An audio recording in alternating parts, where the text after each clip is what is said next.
Highest remuneration తీసుకునే star ఎవరు అనేది ఎప్పుడూ ఇంట్రెస్టింగ్ గానే ఉంటుంది. ఎందుకంటే హైయెస్ట్ రెమ్యునరేషన్ అంటే ఆటోమేటిక్గా నెంబర్ 1 దగ్గరగా ఉన్నట్టే లెక్క కదా. అందుకే స్టార్ హీరోలు తీసుకునే పారితోషికం ఎప్పుడూ ఆసక్తికరంగానే ఉంటాయి. అయితే అల్లు అర్జున్ ఇప్పుడు సరికొత్త మోడల్ రెమ్యునరేషన్ సిస్టమ్ స్టార్ట్ చేశాడు.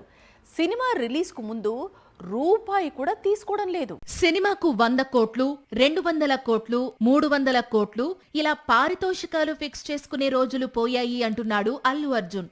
సినిమా రిలీజ్ అయిన తరువాత వచ్చే వసూళ్లను బట్టి అప్పుడు రెమ్యునరేషన్ తీసుకుంటే బెటర్ కదా అంటున్నాడు.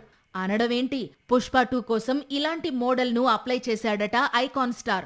దీంతో గత చిత్రానికి బన్నీ అకౌంట్లోకి 270 కోట్ల పారితోషికం చేరిందట. ఇంతకీ బన్నీ ప్రవేశపెట్టిన సరికొత్త రెమ్యునరేషన్ డీల్ ఏంటి అంటే, సినిమా రిలీజ్ అయి కొల్లగొట్టిన వసూళ్లలో 28% వాటా. ఈ లెక్కల ప్రకారం పుష్ప 2 కొల్లగొట్టిన వసూళ్ల నుంచి అల్లు అర్జున్ కు 280 కోట్లు వచ్చాయట. ఇప్పుడు అట్లీ దర్శకత్వంలో తాను నటిస్తోన్న కొత్త చిత్రం కోసం సేమ్ డీల్ ను సన్ పిక్చర్స్ ముందు ఉంచాడట అల్లు అర్జున్. అందుకు వారు కూడా గ్రీన్ సిగ్నల్ ఇవ్వడంతోనే ప్రాజెక్ట్ స్టార్ట్ అయిందని సమాచారం. కాకపోతే పుష్ప 2కు 27% డీల్ మాట్లాడుకుంటే ఇప్పుడు తెరకెక్కే కొత్త చిత్రానికి 30% డీల్ కుదిరిందట.